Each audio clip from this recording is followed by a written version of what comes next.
అన్న మీ పేరు ఏం పేరన్నా? మీ పేరు దయాకర్. ఓకే. ఏంటిది మీరు కూడా కానిస్టేబుల్ మీరు? ఆ బస్సులో రెగ్యులర్ అప్ అండ్ డౌన్ చేస్తారు? బస్సులో వస్తుంటే రెగ్యులర్గా డ్యూటీ పోతుంటే నేను గిట పోతుంటే మన కూడా దాటిన తర్వాత కొద్ది దూరం రాగానే సడన్గా బస్ డ్రైవర్ బ్రేక్లు వేసినా కానీ అక్కడ నుండి వెహికల్ రాగానే సడన్గా డ్యాష్ ఇచ్చి వెళ్ళిపోయింది. ఇంకా వెళ్ళిపోగానే మొత్తం బస్ అంతా పొగ వచ్చింది, కంకర నిండిపోయింది, బ్రీత్ కంట్రోల్ కాలేదు. ఇంకా నేను అద్దం బలగొట్టుకొసుకొని బయటకు వచ్చి చూస్తే మొత్తం పొగలు లొల్లి అంత పెద్ద సౌండ్లు వస్తున్నాయి. ఇక నాకు చేతనైన కాడికి అందరిని ఒక 5-10 మంది వరకు బయటికి తీసిన. బయటకు గుంజిన తర్వాత మా సార్ గిట్టంగా ఉండే హెడ్ కానిస్టేబుల్ వెంకటయ్య అని, సార్ గిట్టం బయటకు గుంజి హాస్పిటల్ తోలుకొని వచ్చి ఇక్కడనే అడ్మిట్ చేసి ఇక్కడనే ఉన్నాను నేను. నువ్వు 10 మందిని లాగేవా బయటికి? 6 మంది వరకు లాగిన బయటకి. ఓకే. మీరు ఎక్కడ ముందున్నారా వెనకాల ఉన్నారా? నేను వెనకాల ఉన్నా, మొత్తం వెనకాల. నేనే బలగొట్టుకొని బయటకు వచ్చేసి అంతే జరిగింది. ఇంకా అక్కడ కొంతమంది ఇక్కడ సైడ్ రైట్ సైడ్ ఉన్న వాళ్ళు మాత్రం అట్లనే కంకర మీద పడంగానే ఊపిరాడక చనిపోయారు వాళ్ళు. కళ్ళం కూడా జరిగినటువంటి ప్రమాదాన్ని చూసి ఒక కానిస్టేబుల్ ఎట్లా అనిపించింది. రోడ్ గిట్టం చాలా ఇరుకు ఉంది, అది చూసుకోకుండా అయిందాన్ని గిట్టంగా ఏం చెప్పనీకి లేదడా. కళ్ళు మూసేసేటికల్లా అయిపోయింది మొత్తం అక్కడే. చాలా బాధ అనిపించింది నాకు గిట్టంగా. ఒక చిన్న పాప వాళ్ళ తల్లి గిట్టంగా చాలా బాధ అనిపించింది నాకు గిట్టంగా. ముగ్గురు అమ్మాయిలు గిట్టంగా చనిపోయారు. ఏం చేయలేని పరిస్థితి, అసలు చాలా దారుణంగా ఉండే అక్కడ అయితే. ఇంకా చివరి క్షణం వరకు ప్రయత్నం చేసినావా? ఇంకా వాళ్ళని ఇంకెవరినన్నా లాగాలి? కొంతమంది బతకలేదు, ఇంకా ఊపిరాడక చనిపోయారు చాలా మంది.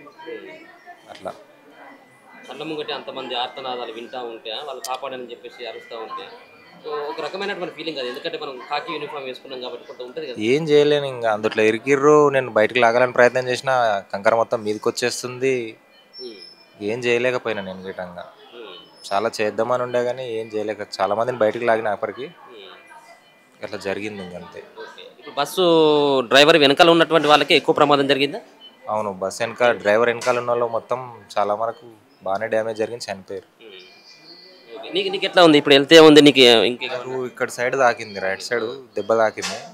ఎక్స్రే సిటీ స్కాన్ తీసిర్రు, కొంచెం ప్రాబ్లం ఉంది, ట్యాబ్లెట్స్ వాడితే కంట్రోల్ అవుతుంది అని చెప్పారు. డాక్టర్స్ చెక్ చేసిర్రు, మళ్ళీ తర్వాత అబ్జర్వేషన్ నుంచి చెప్తామని చెప్పారు. అంటే లారీ టిప్పర్ గుద్దుకొని తలలు పగిలి చనిపోయినటువంటి వాళ్ళకంటే ఎక్కువగా సో ఆ కంకర మీద పడి ఇక శ్వాస ఆడకుండా చనిపోయినటువంటి వాళ్ళది ఎక్కువ ఉంది. అవును. మీకు ఏంటి అర్థం పగలటప్పుడు తాకిందా? నాకు వెనకాల ఉన్నందుకు ఒక 5-6 మంది వచ్చి పైన పడారు నా మీద. పైన పడడం వల్ల నేను సీటుకి ఇట్లా ఉతకపోయినందుకు ఇక్కడ దెబ్బ తాకి ఉబ్బింది అన్నమాట ఇక్కడ సైడ్ బాగా. బయటకు వచ్చారు కదా, చాలా మంది కూడా బయటకు వచ్చారు. దాదాపు 70-72 మంది ఉన్నారు బస్సులో. సో 19 మంది చనిపోయిండ్రు, ఇంకా కొంతమంది దాంట్లో కూరుకుపోయిండ్రు. సో వచ్చేటువంటి వాళ్ళందరూ కూడా అద్దాలు పగలగొట్టుకొని బయటకు వచ్చిందా? ఎక్కడి నుంచి వచ్చిన వాళ్ళంతా కూడా మిగతా వాళ్ళు బతికి బయటకు వచ్చి అద్దాలు పగలగొట్టుకొని బయటకు వచ్చిర్రు. కొంతమందిని మేమే కంకర తోడేసి మొత్తం బయటకు తీసేసి కొంతమందిని బయటకు లాగినాం.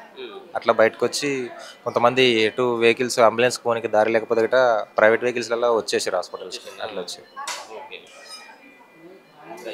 ఇది ఇక్కడ ఆయన కూడా ఒక సాహసం చేసిందని చెప్పుకోవచ్చు. ఎందుకంటే దాదాపుగా ఆయనకు దొరికినటువంటిది. మరి అప్పుడు ఉన్నటువంటి సిచ్యువేషన్లో ఒకరిని కాపాడినా కానీ గొప్పనే అది.